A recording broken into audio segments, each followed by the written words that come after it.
140 hours of footage. I don't understand why he filmed himself, but I'm glad he filmed himself. The people supporting him will be very quiet when more comes out. 50 Cent's Netflix documentary, Sean Diddy Combs, The Reckoning, flipped Diddy's world the moment it dropped. But despite how explosive it was, some of the biggest secrets never made it to the screen. The people who helped build Diddy's empire were never named. His involvement in murders was barely touched on. Kim Porter's autopsy report was left out. Leaked voicemails allegedly connecting Diddy to Tupac's murder were never aired. So, today, we're breaking down everything that was left out. I got my MTV out. Savage! I'm a savage! Oh! I'm a savage! Whatever I want, I'm going to get! Whatever I want, I have to get!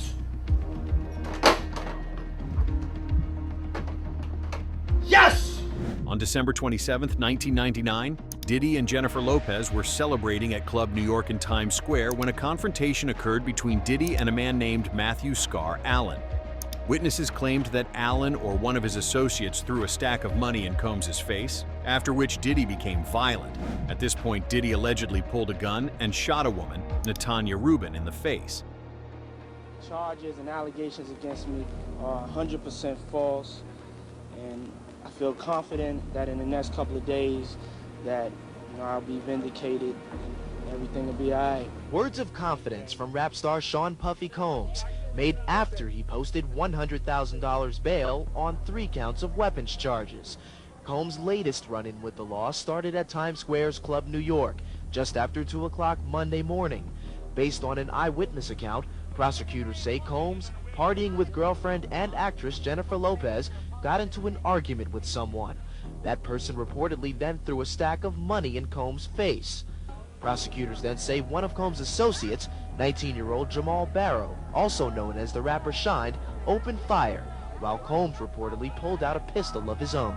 The fact that Mr. Combs has been arrested is because some person alleges that he had a gun. Combs and Lopez fled the club, speeding away in his chauffeured Jeep.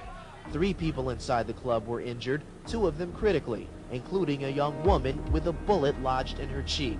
Police say a high-speed chase involving Combs, Lopez, and 2 of his men riding up front spanned 20 blocks up 8th Avenue, through at least 11 red lights. When the squad cars caught up, a gun was found near the front seat. Everyone in the car was arrested. The fact that Diddy ran away after the shooting and had to be pursued by law enforcement proves that he was hiding something. According to reports, he ran at least 11 stop signs and was only stopped after a high-speed chase by the NYPD. When he was finally caught, authorities allegedly recovered a stolen firearm. Is that something an innocent man would do? Innocent people don't panic, flee, and take those kinds of risks unless they're trying to escape the consequences of something far bigger. On Sunday evening, I went to Club New York, and under no circumstances whatsoever did I have anything to do with a shooting. I do not own a gun, nor did I possess a gun that night. I had nothing to do with a shooting in this club. I want to make this 100% clear. I had nothing to do with a shooting in this club. And I feel terrible that people were hurt that night. I'm positive in the next couple of days, due to the investigation, that the truth will come out. Thank you very much. Let me say this once. It is very frustrating that every time some person decides to make an accusation against Mr. Combs, that the press reports it as if it's true. It is a total lie. Mr. Combs went by himself in a limo with Miss Lopez, went to a club. He did not possess a gun. She did not possess a gun. Whatever happened at the club had nothing to do with him. There were shots fired. And when he went outside and he was whisked into a car in the back of the car with Miss Lopez, the gun was found in the front where 2 other people were.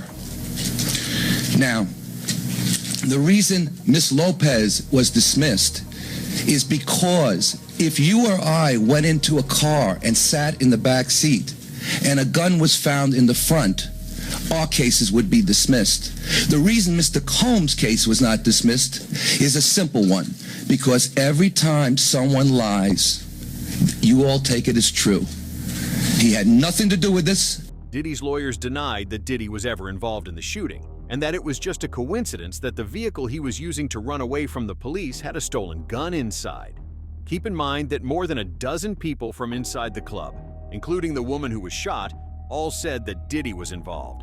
Natanya Rubin has the bullet lodged in her face to this day, and this is what she said.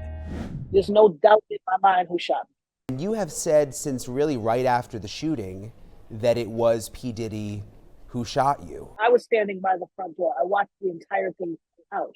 I had no reason to believe that it would escalate to a shooting. It was just male machismo and bravado at first. A lot of pushing and shoving, raised voices, hands, but then I saw them reach in their waist and draw from their hip. And I knew, I instantly turned to my friends and told them, be careful, watch out. And when I turned back, I know, and I've said over and over, I've heard the voice of God said, you are about to be hit. Calm down. And as I said, no, I looked straight forward ahead and I watched the muzzle flash from both of their guns and I felt the impact to my face instantly. J-Lo testified at the grand jury, as did many other people. It needs to be reopened because if that is in fact the case, she carried the gun in and she lied to the grand jury. As if all of this wasn't enough, Diddy also bribed the driver to take the fall for him. He told the driver that he would pay him $100,000 if he said that the gun was his. Eventually, rapper Shine Barrow ended up taking the fall for Diddy's crime and was convicted, receiving a 10-year prison sentence for his alleged involvement in the shooting. Over the years, Shine has claimed that Diddy framed him and used his connections to escape. This allegation isn't something that elites in the industry are new to.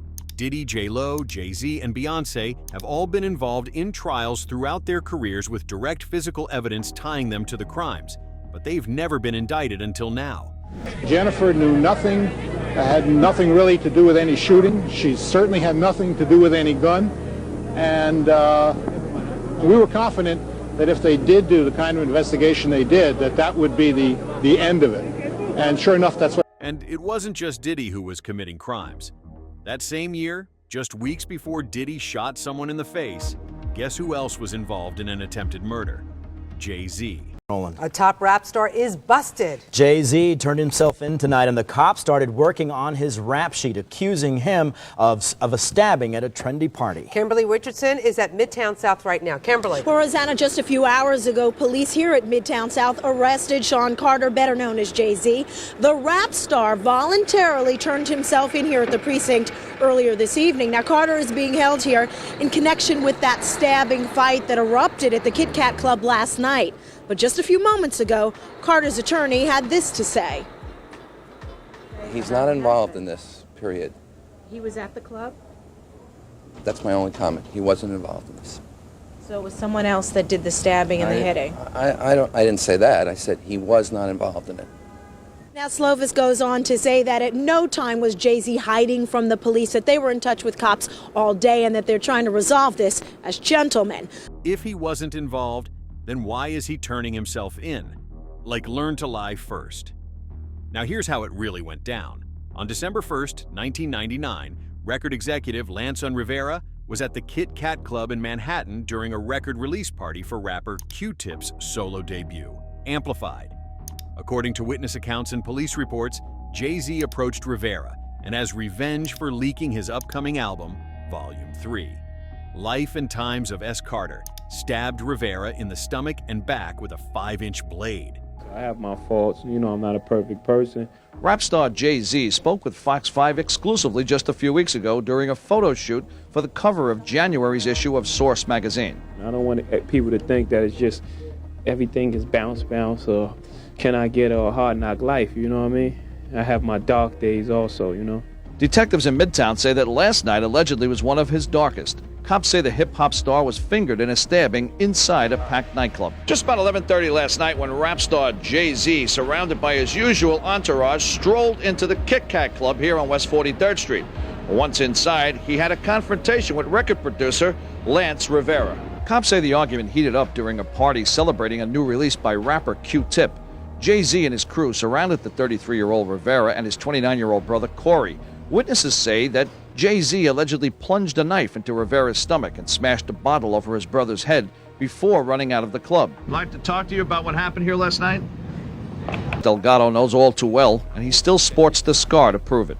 Accidentally, I was pushed into Jay-Z, where he turned around and just hit me with a bottle over the head, and his whole entourage, I mean about 30 guys, proceeded to jump me, hit me with tables and so forth and so on. Delgado never reported the assault to cops until today.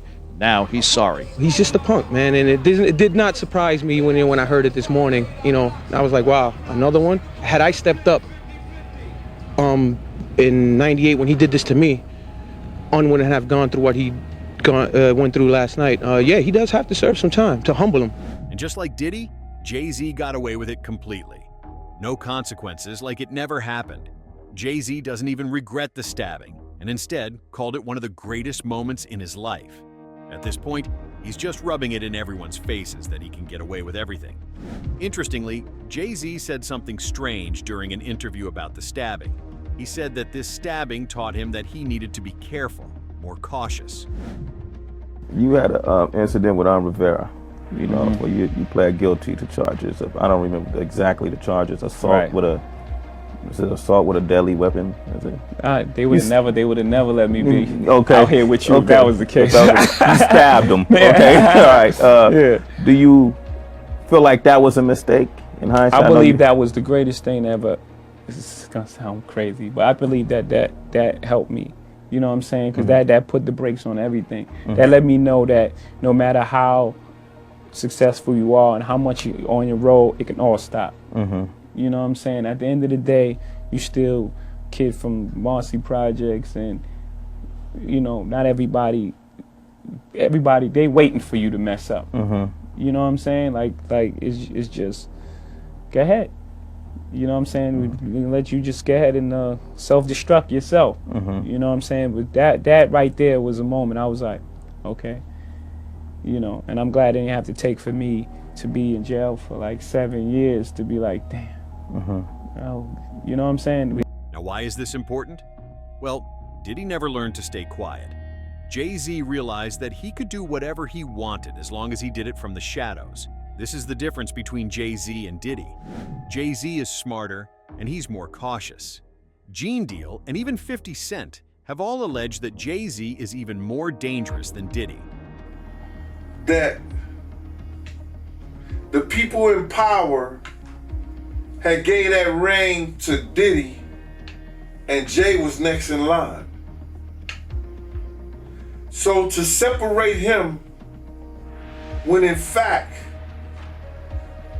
they may be two of the same, but because Jay-Z is low-key,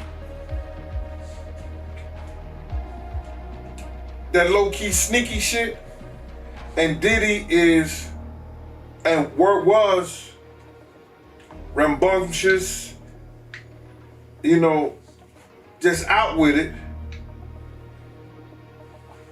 It don't mean that they not two of the same. One just a little quieter with his shit. What happened at the basketball game? When they ran into, you guys ran into Jay-Z? They were just talking. They was talking amongst each other about their little white girls. They little skinny white girls. And I mean, did Diddy always say negative things about Jay around you? The time he was trying to get Ja Rule to go at Jay, yeah. Jay-Z is just one of the music executives Diddy was involved with. Jay-Z was working with Diddy, but unlike Diddy, he was pulling the strings from the dark. The worst part is that Jay-Z wasn't the only one. Amen. Shout out to Diddy, Happy New Year. You know what it is, DJ Cal, it's all about victory. I'm going in. You better believe it. Shout out to Def Jam, we the best. You know what it is. It's 2010, baby. It's the takeover.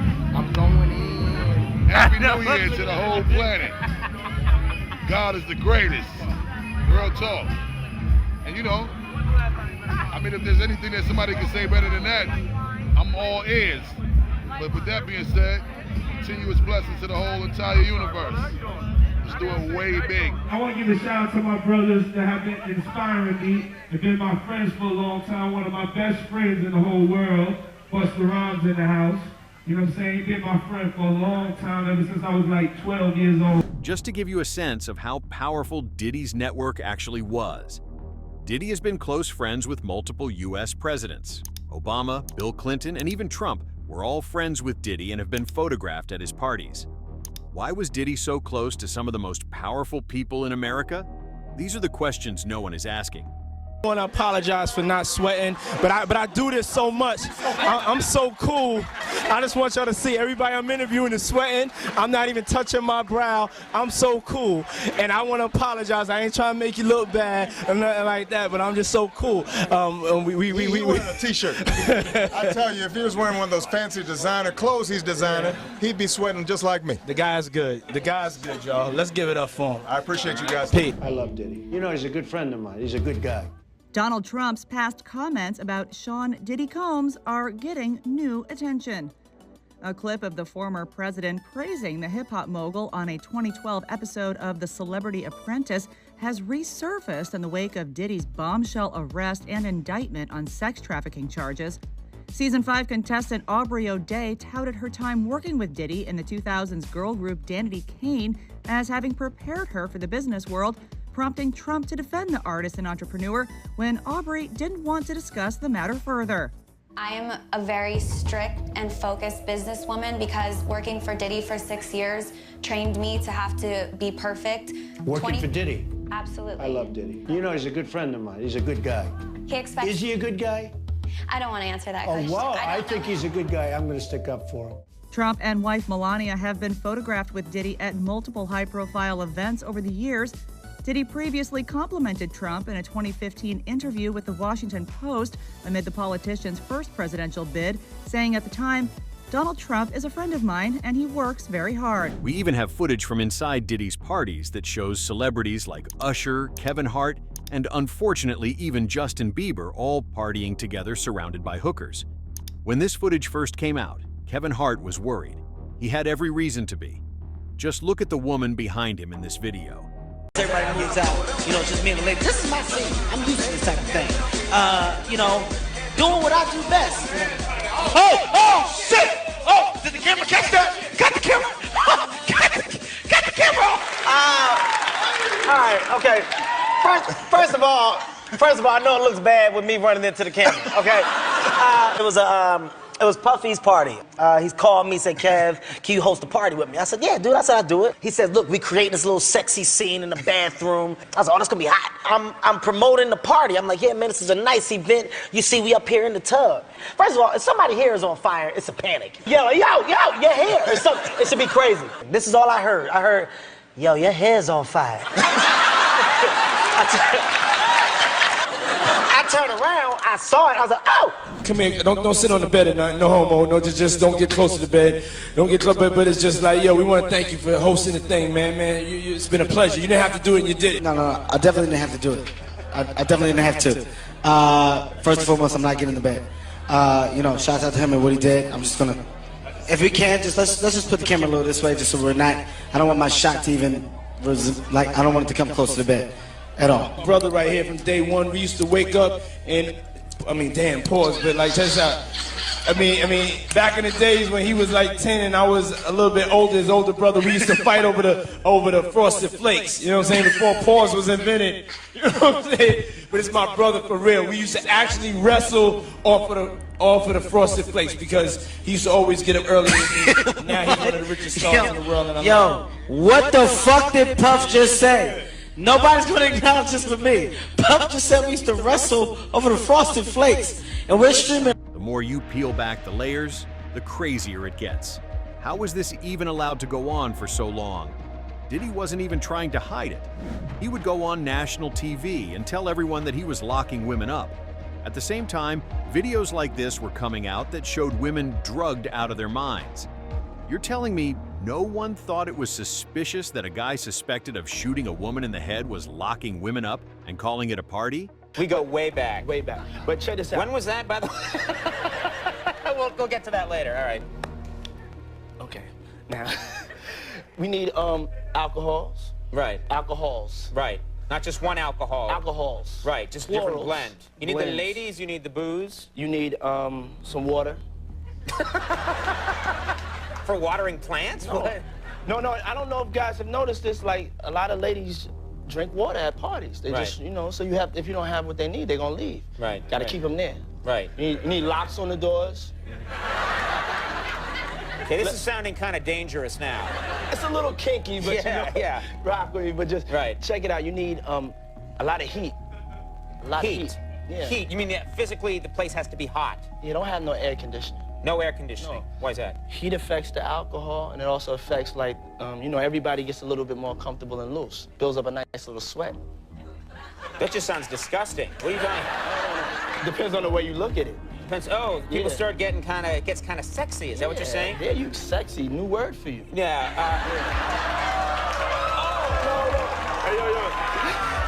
No, I wasn't saying. No, it was a new Sean, party. you're in my house now, you see. Your parties are the hottest ticket around. They won't even give me a permit for the parties, man. They don't want me to throw the parties no more. But we ain't gonna stop. We're gonna keep on having fun, bringing people together from all walks of life. You're gonna hear about my parties. They're gonna be shutting them down. They're gonna probably be arresting me, doing all types of crazy things just because we wanna have a good time. Whenever you bring up a different element into people's environment, things that broaden people's horizon, people get intimidated. There's a lot of people out there that feel intimidated by it. It ain't nothing but break it down racial barriers, break it down generation barriers, people from all walks of life. Ron Perlman talking to Jay-Z, Jay-Z talking to, you know what I'm saying? It just goes on and on, it's just like people from all walks of life connecting and getting together. Yeah. Your parties are the hottest ticket in town. People dying to get into your party. How does that make you feel? I mean, it's cool. It doesn't make me feel any way special. It doesn't make me feel like a bigger person. It just makes me feel like I know how to throw a party. While Diddy was terrorizing women at parties, things at home weren't great either. Diddy was cheating on Kim with Cassie and allegedly abusing her too. Gene Deal, Diddy's security guard at the time, reported that Diddy would violently beat Kim and leave bruises on her face.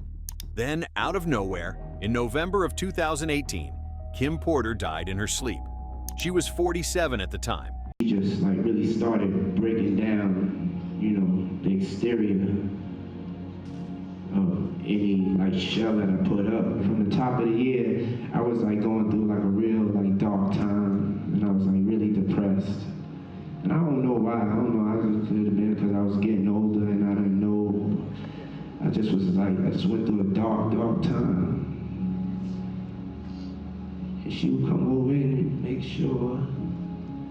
Get in the way of that. But, honestly, anybody that's lost a mother, lost a soulmate, it takes time. It takes time. I don't, they say time heals all wounds. When it comes to your mother or mothers, I don't think that's the case. I think we have the strongest beings. If it comes to a category of who's the strongest beings on the face of the earth, it would have to be black mothers. I don't think anybody can ever understand how hard it is to be a black mother. Whew. Man, God bless Diddy, man. Tears are how our heart speaks when our lips can't describe how much we've been hurt. The Los Angeles County Department of Medical Examiner Coroner recently released Kim Porter's autopsy report, and it does not line up with what was previously reported. Kim Porter was perfectly healthy a week before her death, and then just 10 days later, she died. Called Case Sloan at the LA County Department of Medical Examiner Coroner to report this apparent natural death. It was reported that the decedent was found unresponsive bed by family members. That's how it's written. 911 was dialed and death was determined at the scene. There was no known medical history other than recent cold flu-like symptoms for the past few days. An in-house physician prescribed antibiotics and IV fluids. There was no known history of drugs or alcohol use. PMD Michael Fardam. And then up here it says Farzam. So I don't know if that's her doctor that came to her home. I'm not sure. I was assigned this field call by Lieutenant Smith On the 15th of November 2018 at approximately 13:16 hours, I arrived on scene at approximately 14:10 hours and departed from the scene at approximately 16:33 hours. Foul play is not suspected. Gene has reported multiple times that Diddy was abusing Kim Porter and using her as a bargaining chip. He would invite other men to be intimate with Kim and be aggressive with her when she said no. That smothering her with the pillows and all that, like he playing with her. I know she was tired. Yeah, he also told Rolling Stone that Diddy, he's a jealous person that don't know what love is. He knows that, bruh. Kim couldn't have nobody, bruh. Kim couldn't have nobody. You understand what I'm saying, bruh? Diddy could do whatever, Puff could do whatever he wanted to do, Brother Love could do whoever he wanted to be. If Kim ever tried to get with somebody, Puff would interfere with them or with her trying to be with them. He wasn't letting that happen. Unless he was bringing them to the picture. That's what he used Kim for, bro. He wanted to make a deal with somebody. He'll get another girl and a guy that he's trying to make a deal with, and him and Kim, they all party together, man. He used Kim for that shit, bro. Wow, so he used Kim for that? Yeah, bro. Yeah. You don't do that to somebody you're supposed to love.